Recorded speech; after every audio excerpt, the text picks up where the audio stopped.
Okay, this part 3.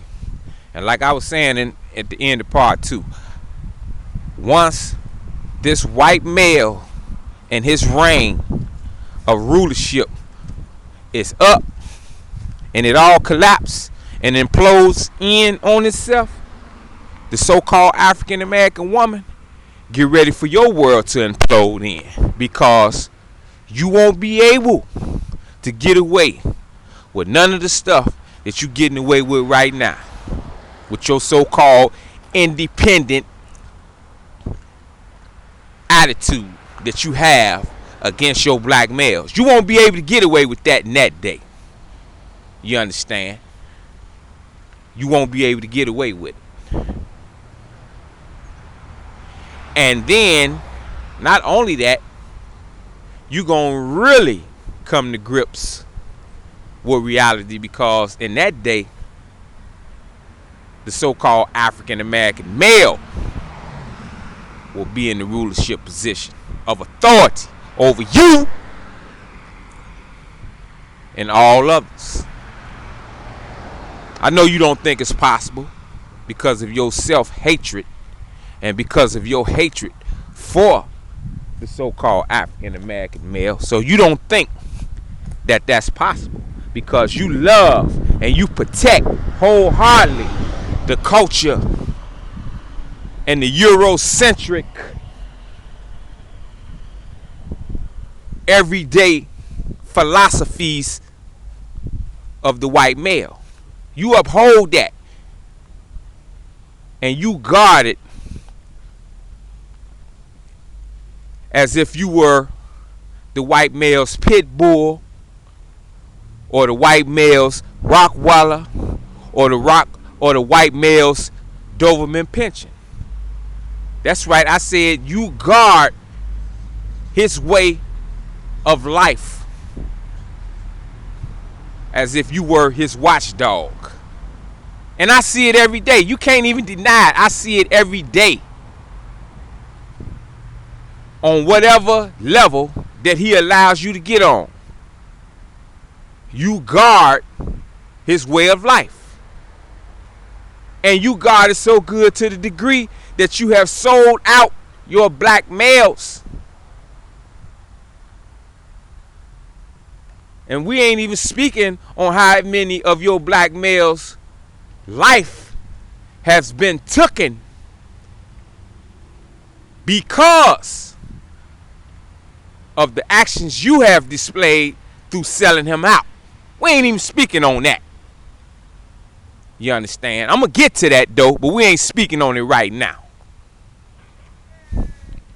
But what I'm saying is this right here. If you thought that life in this world we call, or this planet we call Earth, was going to always be the way that it is now, whereas you will be over and rule over the so-called African American male, you sadly mistaken. Because, like I said, the reign of your counterpart, who you idolize, and who I would even go so far as calling your master, the white male, is about to end. It's about to end. And the reign of those who you should be behind, but that you hate so greatly and you despise so much, their reign is about to begin. And remember, you heard it here first. And see, this is the reason why the white male always does everything in his power to entice you to stay loyal to him with all that he gives you. But your greed and your selfishness has caused you not to see that point, To you, it's all about what you have earned and what you have accomplished. That's what you actually think. But in reality, you know that it's not the truth. Because anywhere they got the so-called African American female at, and it's male oriented at the top of that chain, you either doing one or two things. You either offering your womb, in most cases now, with the sex being so overrated, your throat and any other offers of your body up to this white male for whatever activity he choose to engage in with you. You offer it up to him in exchange for power that you really don't have, but that he authorizes you to think that you have, in order that you can feel in your heart and in your mind that you are running something, that you are the breadwinner, that you are the one who, if it wasn't for you, everybody would be in a messed up situation, because the black male is a zero. He's a nothing. He's a nobody. He's irrelevant in the matter. But see, you got tricked again. You got tricked again. Because when we analyze the whole situation, you've been tricked. You've been fooled. You've been gaffled. You understand? But, like I said, when the time comes, don't say you didn't hear it here first and that you didn't know and that you sorry. Because it's going to be irrelevant at that time. I'm telling you, it's going to be irrelevant. You understand? And another thing I want to stress.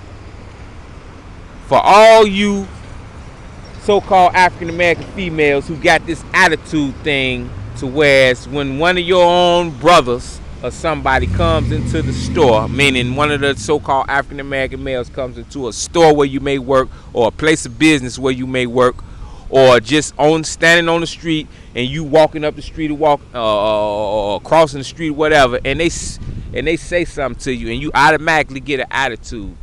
Y'all really need to check that, because that's showing the level of self-hatred that you have for yourself and for your own kind. You think it's something slick because this feminism, this feminine aspect that's been pumped into your brain cells to think that you better than your own males.